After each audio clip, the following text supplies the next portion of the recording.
Bonjour, c'est Gilles sur boursicoté.com. Voici l'analyse technique des principaux indices mondiaux. Nous sommes aujourd'hui le vendredi 15 août 2014 et donc nous allons comparer l'évolution des principaux indices mondiaux par rapport à l'indice parisien CAC 40. Aujourd'hui, nous allons vraiment mettre l'accent sur cette phase de baisse ici et son niveau de retracement.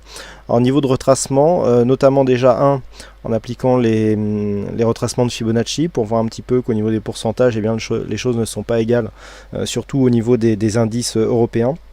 Et notamment le retour ici par rapport à cette zone de point bas que nous avions eu mi-juillet. Et nous allons voir qu'en fonction des indices, les choses sont assez différentes.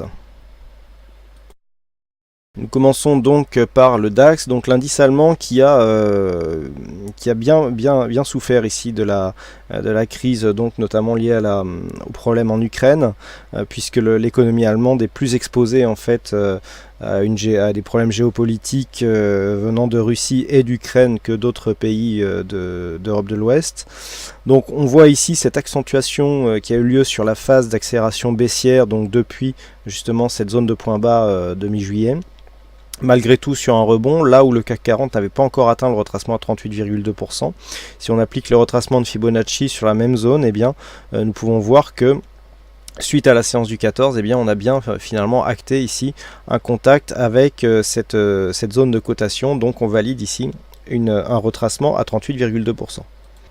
Du point de vue de la configuration technique, nous avions donc une zone de survente qui est en train de se corriger actuellement, puisque le RSI et stochastique donc sont en train de ressortir de cette zone avec un petit signal haussier pour le stochastique validé ici par le MACD et sa dynamique. Toutefois, du point de vue des volumes, ce que nous pouvons constater, c'est que il ne s'agit pour l'instant que d'un rebond technique. Nous avons des volumes qui sont relativement forts et au-dessus de la moyenne sur les phases d'accélération baissière, alors que nous avons sur les phases de hausse, sur les tendances, sur les séances haussières, des volumes qui sont inférieurs. Donc nous avons pour l'instant une prédominance des volumes sur les séances baissières, ce qui est caractéristique d'un fond de tendance qui reste orienté à la baisse avec une volatilité, la moyenne de la volatilité qui commence à monter et qui repasse au-delà des 1%.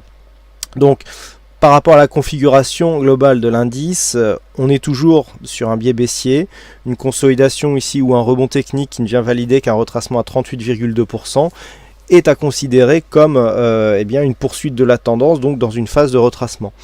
Le retracement est limité, 38,2%, les volumes confirment l'évolution baissière du fond de la tendance. Nous sommes toujours dans une évolution sous la moyenne mobile 20 exponentielle avec des contacts répétés sur la bande de Bollinger inférieure. Donc tous les signaux ici sont réunis et convergent vers une continuité du mouvement baissier. Par contre, ce que nous avons, c'est que ce rebond continue. Il est validé sur d'autres indices européens.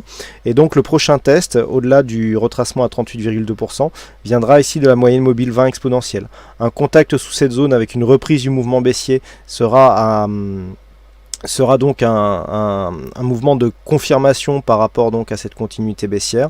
Par contre, si les cours viennent à casser ici avec force cette moyenne mobile 20 exponentielle et avec une validation finale d'un retracement ici à 61,8% qui pourrait être cassé à la hausse, et bien là effectivement on pourra émettre des possibilités de retournement de cette tendance. Donc pour l'instant le biais reste baissier et nous ne sommes que sur un rebond technique. Pour le FTSE, les choses sont un peu différentes. On a un biais beaucoup moins baissier, même s'il reste baissier sur l'indice londonien, avec cette phase ici d'accélération dont nous retrouvons ici les mêmes points de référence. Et ce que nous pouvons observer, c'est que la phase de rebond dans laquelle nous sommes actuellement provoque un rebond donc dans la zone 50-61,8 puisque nous avons ici un retracement à 50% qui se situe à 6681 points et donc 61,8 à 6716.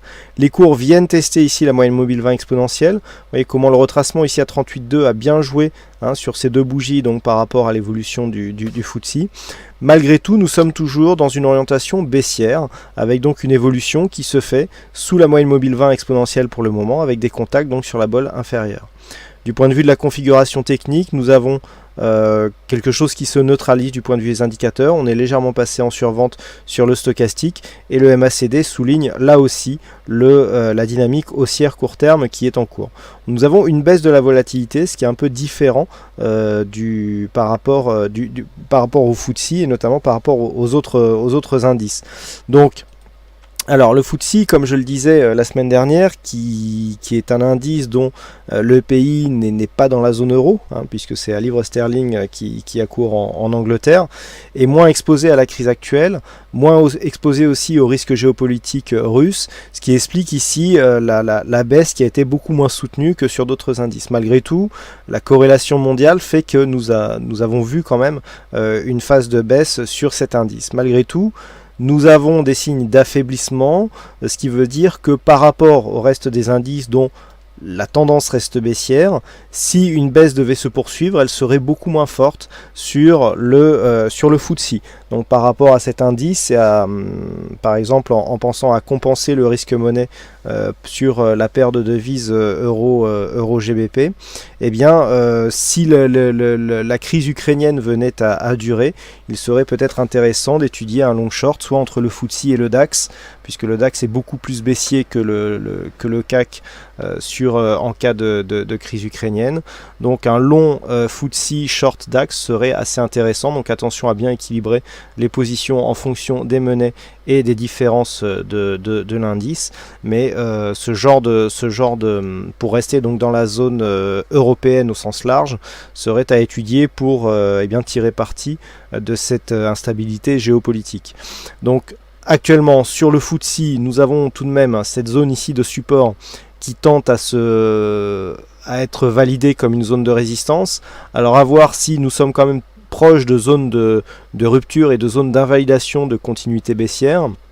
Effectivement, si les cours venaient à continuer ce mouvement haussier et à dépasser ici le retracement à 61,8%, il y aura un premier signal d'invalidation de la continuité baissière, puisque nous aurions une probabilité de retrouver ici un retracement à 100%, à savoir les 6833 points qui seraient accrus.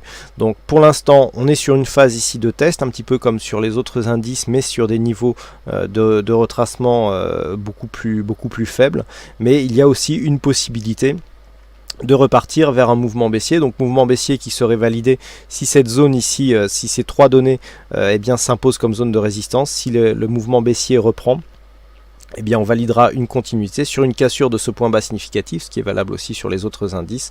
Donc pour le FTSE, il s'agit des 6528 points. Nous passons maintenant aux indices américains, donc où on le voit, la phase de baisse a été répliquée aussi. Il n'y a pas les retracements, mais voilà, ça va être corrigé tout de suite. Alors si nous comparons effectivement les indices américains sur cette phase de baisse, nous pouvons voir qu'on se rapproche quelque peu de ce qui se passe sur l'indice anglais, puisque nous sommes là aussi dans la zone 50-61,8, donc par rapport à l'évolution du S&P 500.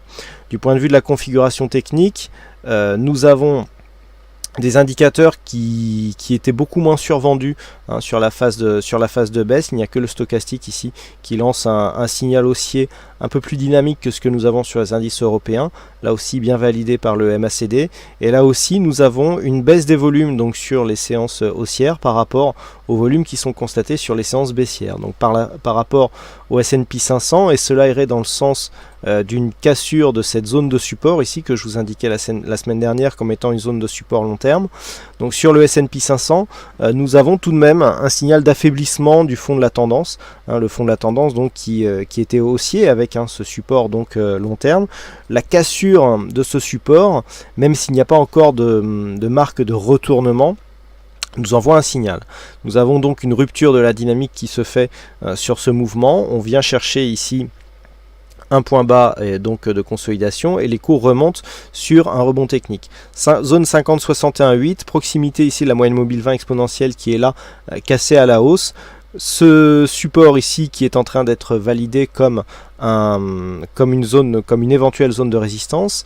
Si le S&P 500 continue à monter et réintègre partiellement l'ancien trend de moyen long terme, nous aurons un signal de sortie dynamique du fait de la cassure ici du S&P 500 par rapport à sa zone de support, mais pas forcément une phase de retournement, un signal de retournement.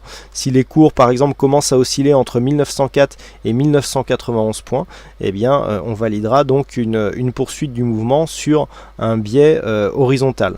Naturellement, si cette zone de point bas ici à 1904 était cassée à la baisse, on aurait un signal effectivement de consolidation sur lequel il faudra aller chercher des objectifs moyen-long terme un peu plus éloignés et surtout un peu plus adaptés. Pour l'instant, nous sommes donc bien sur une rupture de dynamique. Pas encore de signal de retournement, la phase de consolidation ici est très faible au regard du reste de la tendance. Nous avons des anciens points hauts ici, notamment sur cette zone des 1903 points, le point haut de cette bougie qui se situe exactement à 1902,17, qui correspond peu ou prou à la zone de point bas que nous avons ici à 1904,78. Donc pour l'instant, nous restons dans un schéma où cette zone de point haut, d'ailleurs que je vais repositionner, eh bien, est validée comme une zone de point bas potentiel sur cette phase de consolidation. Donc là, on est toujours dans un schéma haussier du point de vue de la succession donc des points hauts et des points bas. Par contre, effectivement, on perd la dynamique. Donc, ce qui explique un petit peu mon opinion, qui revient à neutre sur la poursuite d'évolution moyen terme, puisque nous n'avons pas de rupture ici forte de cette zone horizontale. Et puis nous avons le Nasdaq, alors lui qui a une dynamique beaucoup plus forte que les autres indices, qui surperforme largement sur le long terme les autres indices, sur lequel nous avons effectivement une petite rupture ici de la dynamique court terme, mais qui est en train d'être qui est en train d'être validé un petit peu comme ce que je vous expliquais tout à l'heure sur le S&P 500, à savoir ici rupture de dynamique. Mais le fait que l'on réintègre ici cette zone d'évolution au-dessus du support nous indique qu'il y a plutôt une perte de la dynamique, mais au profit d'un biais neutre. Alors, ce biais neutre sera validé tant que nous serons sous les 4000 points. Par contre, si on s'écarte un petit peu pour voir ce que cela donne d'un point de vue un peu plus global, et notamment par rapport à une tendance moyen-long terme, eh bien nous avons quand même une tendance qui n'est pas du tout remise en cause pour ce qui est du moyen-long terme. Donc il s'agit ici que d'un mouvement court terme qui fait suite ici à cette phase de consolidation. Donc nous sommes ici d'un point de vue court terme effectivement dans une perte de la dynamique, cette dynamique directe ici qui avait lieu depuis mi-avril, et donc cette zone de point bas qui constituait le point bas d'une phase de consolidation. Mais du point de vue de la tendance globale, c'est ce support noir ici qu'il faudrait venir attaquer pour remettre en cause la tendance moyen-long terme, et nous voyons que nous en sommes relativement loin. Du point de vue de la configuration technique, on est vraiment en zone neutre ici sur le RSI. Le stochastique nous indique une dynamique haussière soutenue, confirmée par le MACD. Par contre, du point de vue des volumes, difficile de voir ce qui se passe. Bon, a priori, oui, il y a eu un petit bug sur les volumes. Voilà, on arrive à voir qu'il y a aussi une baisse des volumes donc sur le S&P 500. Voilà, il y a un petit bug là chez Monsieur Pro Real Time, c'est pas grave. Donc on voit ici des volumes qui sont en baisse sur les séances haussières, alors qu'ils étaient supérieurs à la moyenne sur les séances baissières. Donc on a un petit peu le même schéma que ce que nous avions sur l'Europe, à savoir que ce rebond ici, même si d'un point de vue chartiste est tout à fait valide, eh bien n'est pas confirmé par l'évolution des volumes. Malgré tout, le Nasdaq continue et demeure en phase de hausse. On est bien soutenu ici par la moyenne mobile 50. La moyenne mobile 20 exponentielle qui dans un premier temps a joué son rôle de résistance suite au quasi-contact de la boîte inférieure ici. On a commencé à valider un début de mouvement baissier. Donc on est repassé au-dessus, on a marqué un gap comblé, mais ensuite on a confirmé la dynamique par un nouveau gap ici qui reste non comblé à la hausse, et donc on repasse au-dessus de cette moyenne mobile, ce qui est là aussi un signe d'affaiblissement de la tendance baissière. Donc le Nasdaq, aucun problème pour lui, reste sur une phase de hausse relativement soutenue, et donc la tendance n'est pas du tout remise en cause. On attend donc de voir un petit peu si le test ici des 4000 points validera une poursuite du mouvement haussier par un dépassement de cette zone, ou la confirmation que les cours sont dans une phase de consolidation horizontale. Et enfin, nous terminons par le Nikkei, donc suite à la cassure ici de cette zone de résistance, le Nikkei qui a imprimé un mouvement haussier. Alors mouvement haussier qui a été testé sur la phase de baisse que nous avons ici. Forte pression ici sur la bande de Bollinger inférieure. On a testé la zone des 14 808 points et puis finalement ça a créé un rebond. Alors on n'est pas encore tout à fait sorti d'affaire, hein. Si on regarde bien, on a effectivement une forte attaque ici de la bande inférieure et le rebond se fait sur la moyenne mobile 20 exponentielle. Si nous traçons les retracements de Fibonacci, nous avons les cours qui évoluent là aussi dans la zone 50-61-8, hein, ce qui confirme bien le fait que tous les indices, et je dirais même mondialement, qui ne sont pas dans la zone euro, ont rebondi beaucoup plus que ceux qui le sont, hein. On vient ici dans la foulée du FTSE et du S&P 500 par exemple, marquer un retracement qui se situe dans la zone 50-61,8%. Malgré tout, on reste ici sur cette zone moyenne mobile 20 exponentielle qui n'est pas totalement cassée à la hausse. Bon, c'est en bonne voie, mais c'est pas encore tout à fait validé. On est pour l'instant dans une évolution bande de Bollinger inférieure, moyenne mobile 20 exponentielle, donc pour l'instant ça reste baissier. Mais il y a quand même des signes d'affaiblissement, ne serait-ce que le fait ici d'évoluer donc dans cette zone 50-61,8. Si on poursuit le mouvement par un dépassement, eh bien on aura plus de probabilité de revenir ici sur les 15 800 points. Du point de vue de la configuration technique, on est relativement neutre sur le RSI, le stochastique envoie un petit signal haussier confirmé donc par le MACD, toujours pas de volume sur le Nikkei. Malgré tout, on peut sentir que voilà, le rebond n'a pas été très violent, hein, sur cette phase, et donc il faut vraiment valider ici pour éventuellement confirmer une possibilité d'évolution neutre, alors qui se ferait donc entre cette zone des 14 800 points et cette zone des 15 800 points. Donc on aurait 1000 points ici pour définir un range, ce qui ferait suite donc à cette phase de baisse, rebond technique, et ensuite on évolue d'une manière neutre dans une phase d'attente. Donc pour l'instant c'est le scénario qui se mettrait en place, puisque nous étions déjà précédemment, avant ici cette phase de baisse, dans une phase où la dynamique était en train de ralentir, hein, avec des contacts donc qui commençaient à s'équilibrer entre les deux bandes de Bollinger. Donc ici c'est cette zone de point haut, point bas définit pour l'instant quasiment les limites du range, avec des zones horizontales qui étaient déjà prédéfinies. Donc maintenant à voir si cette phase ici, si cette zone va s'imposer comme résistance et provoquer la poursuite du mouvement baissier, auquel cas en cas de cassure ici des 14 754, on visera un retour sur 14 000 points, ou alors si on continue à casser ici par exemple au-delà des 15 400 points, pour revenir ici sur la zone des 15 008 et donc définir les limites de ce range horizontal. Naturellement, à terme, en cas de dépassement des 15 800 points, eh bien, on validera la possibilité d'une continuité haussière qui nous amènerait certainement à un test ici de ces points hauts qui se situent à 16 300 points. Voilà donc ce que nous pouvons dire sur l'analyse technique de ces principaux indices mondiaux. Il ne me reste plus qu'à vous souhaiter à toutes et à tous un bon week-end, bonne semaine, bonne chance dans vos prochains trades, et on se retrouve donc la semaine prochaine pour la prochaine analyse technique des principaux indices mondiaux. Bon week-end à tous.